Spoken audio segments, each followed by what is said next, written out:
O Brasil é o quinto maior país do planeta. Tem a maior floresta tropical, o litoral mais extenso do hemisfério ocidental, alguns dos recursos naturais mais abundantes já encontrados num só lugar: petróleo, minério de ferro, soja, água doce, minerais raros e uma população de mais de 200 milhões de pessoas. Deveria ser uma das potências dominantes do mundo, mas não é. E a razão não é má sorte.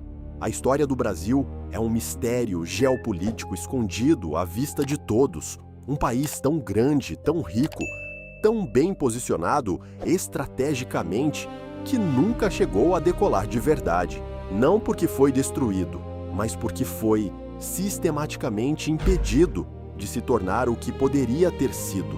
Essa história começa em Portugal, mas neste exato momento tem alguém na Alemanha assistindo, tem alguém na Argentina assistindo também. Então, vamos fazer um experimento discreto. De qual país você está assistindo? Não precisa ser a cidade, só o país. Vamos ver até onde essa história já chegou antes mesmo do vídeo terminar. A primeira amarra foi construída antes mesmo do Brasil existir como conceito. Quando Portugal chegou à costa sul-americana em 1500, não veio para construir, veio para extrair. O modelo colonial que Portugal aplicou no Brasil não foi o mesmo que a Espanha usou em seus territórios americanos. A Espanha construiu universidades na Cidade do México e em Lima poucas décadas após a conquista. Portugal não ergueu nenhuma no Brasil por mais de 300 anos. Nenhuma. A primeira universidade brasileira abriu só em 1920. A Espanha instalou uma impressora na Cidade do México em 1539.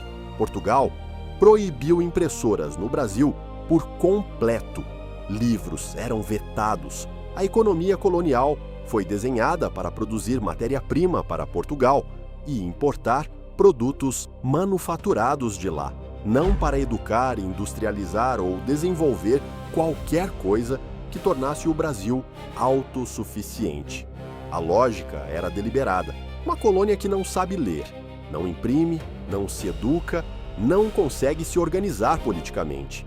Uma colônia que não fabrica nada precisa permanecer dependente da metrópole para tudo de que precisa. 300 anos disso. 300 anos de supressão desenvolvimentista deliberada, moldada na estrutura de um território do tamanho de um continente. Pensa nisso por um instante. A segunda amarra veio com a independência. O Brasil se tornou independente em 1822, mas o modo como isso aconteceu é diferente de qualquer outro nas Américas. Não houve revolução, nem guerra de libertação, nenhuma ruptura com a classe colonial. A independência do Brasil foi declarada pelo príncipe regente português Dom Pedro, que havia sido enviado para administrar a colônia. Ele simplesmente se declarou imperador de um Brasil independente, em vez de voltar a Lisboa. O resultado foi uma independência sem ruptura. Os mesmos donos de terra mantiveram suas terras, as mesmas hierarquias sociais permaneceram intactas. O mesmo modelo econômico que exportava matérias-primas há 3 séculos continuou exportando. A escravidão, que trouxe mais de 4 milhões de africanos para o Brasil, a maior migração forçada da história do comércio atlântico, continuou por mais 66 anos após a independência. O Brasil aboliu a escravidão em 1888. Isso não é um fato distante. Avós de pessoas ainda vivas hoje nasceram escravizadas no Brasil.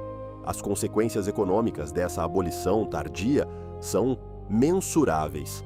Cada ano de escravidão manteve o modelo das plantations, suprimiu salários, impediu o desenvolvimento de um mercado consumidor interno e concentrou a terra em cada vez menos mãos. Quando a abolição finalmente veio sem indenização aos escravizados, sem reforma agrária, sem qualquer programa estrutural para integrar 4 milhões de pessoas na economia como participantes plenos. As pessoas foram libertadas. A estrutura que as excluía não foi alterada. O que isso te diz? Diz que a abolição sem redistribuição não é libertação econômica. É uma formalidade que mantém a hierarquia de base intacta. As mesmas famílias que eram donas da terra em 1888 ainda a controlavam em grande parte uma geração depois. As mesmas barreiras de acesso à educação, ao capital e ao poder político permaneceram no lugar. Agora vem o momento que define o próximo século da história brasileira. É o início do século XX. O Brasil se tornou o maior produtor mundial de café. Os preços do café estão altos. A economia brasileira parece estar em boom. Na superfície, a classe dos fazendeiros, os grandes proprietários que controlam a produção cafeeira, dominam o sistema político através do que ficou conhecido como política do café com leite, um revezamento entre as elites agrárias de São Paulo e Minas Gerais que decide quem assume a presidência. Dois caminhos se apresentam: usar a receita do café para industrializar, construir ferrovias, financiar educação, criar uma base industrial que reduzisse a dependência do Brasil de uma única commodity de exportação, ou manter o modelo cafeeiro, direcionar a receita para a classe dos grandes proprietários e suprimir qualquer movimento político que ameace o arranjo. Não há terceira opção. Uma palavra: industrializar ou manter. Escreve aí, embaixo. A resposta foi manter, até que não foi mais. A economia cafeeira entrou em colapso em 1929, junto com os mercados globais de commodities. A classe dos fazendeiros, que havia resistido à industrialização, se viu de repente sem receita para manter seu controle político. A crise abriu uma janela.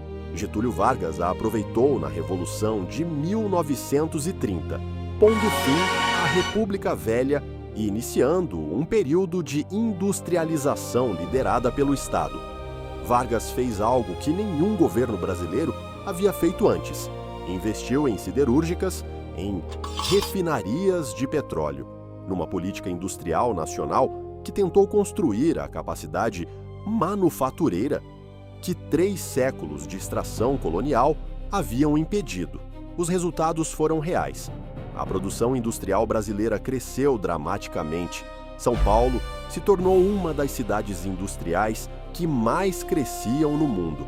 Uma classe operária surgiu, um mercado consumidor doméstico começou a se formar pela primeira vez. E então o modelo esbarrou no seu limite. Eis o paradoxo que define o Brasil da metade do século XX. A industrialização era real, mas foi financiada por dívida. As empresas estatais que Vargas criou demandavam capital constante. O Brasil não tinha capital doméstico suficiente para bancá-las. Empréstimos estrangeiros preencheram a lacuna. E empréstimos estrangeiros vêm com condições. Especialistas têm 3 teorias sobre por que a industrialização brasileira estagnou nos anos 1960, em vez de produzir a decolagem que programas similares alcançaram na Coreia do Sul e em Taiwan. Uma diz que o peso da dívida tornou a economia frágil e vulnerável a choques externos. Outra afirma que a classe dos grandes proprietários, que havia sido afastada, mas nunca eliminada, retomou o controle político através do golpe militar de 1964. Uma terceira diz que a geopolítica da Guerra Fria, liderada pelos Estados Unidos, atuou para impedir que uma grande economia latino-americana independente se desenvolvesse de formas que pudessem reduzir a influência americana no hemisfério. Nenhuma dessas 3 sozinha explica o quadro completo. Há uma quarta possibilidade. Ninguém a nomeou com clareza ainda. Qual seria? O golpe militar de 1964, que removeu o presidente eleito João Goulart, teve apoio do governo dos Estados Unidos. Documentos americanos desclassificados confirmam isso. O golpe, instalou uma ditadura militar que duraria 21 anos. A ditadura até deu continuidade a algum desenvolvimento industrial, mas também contraiu uma dívida externa enorme para financiar projetos de infraestrutura, torturou e fez desaparecer opositores políticos, reprimiu a organização sindical e manteve a concentração de terra que persistia desde os tempos coloniais.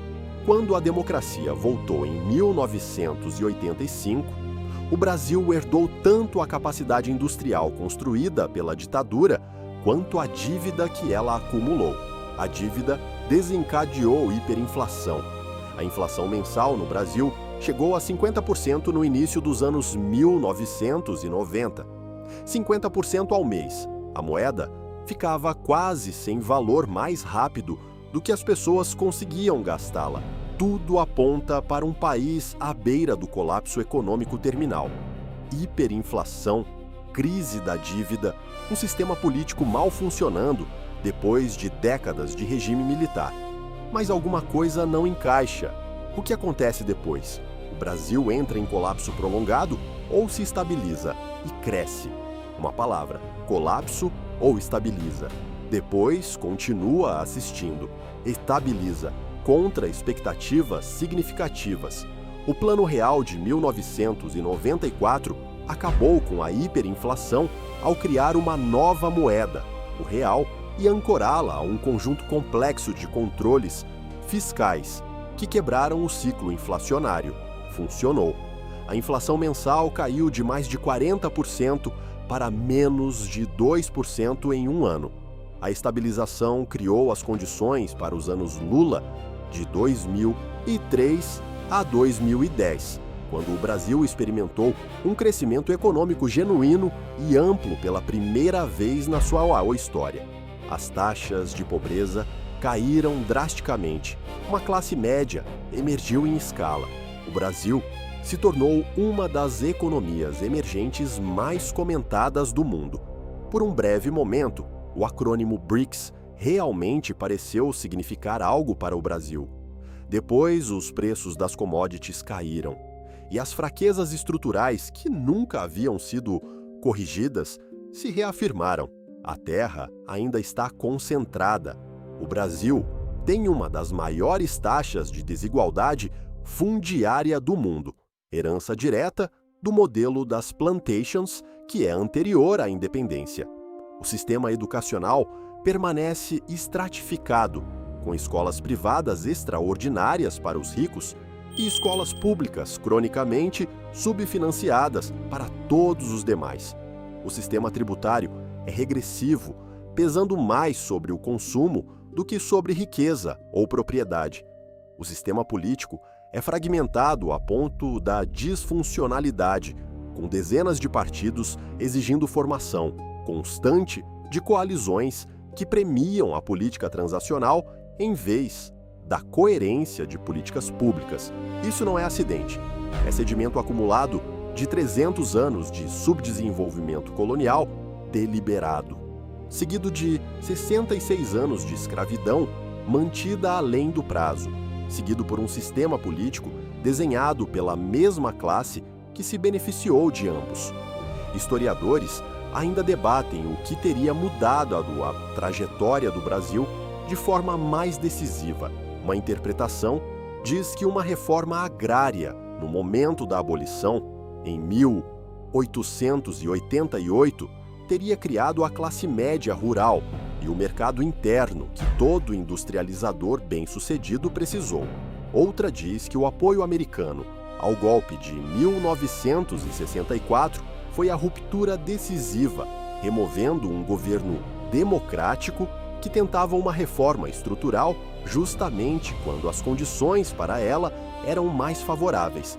Mas nenhuma explica por que as próprias elites brasileiras escolheram tão consistentemente a extração de curto prazo em vez do desenvolvimento de longo prazo, geração após geração, mesmo quando os custos dessa escolha ficaram claros.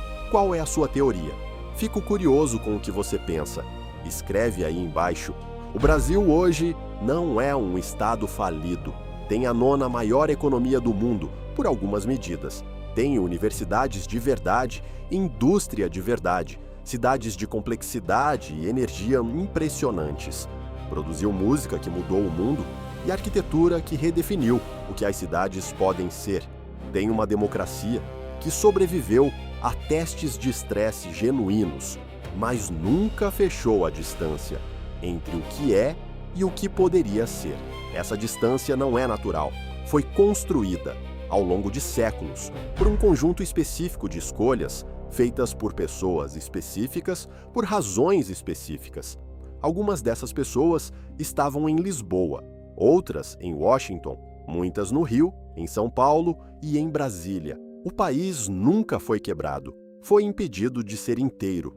Esse é um problema diferente e exige um tipo diferente de conserto. O potencial ainda está lá, sempre esteve. Por baixo de 500 anos de supressão estrutural, por baixo dos ciclos do café, das crises da dívida e dos golpes, o país que o Brasil poderia ser esteve lá o tempo todo, esperando que alguém pare de impedi-lo.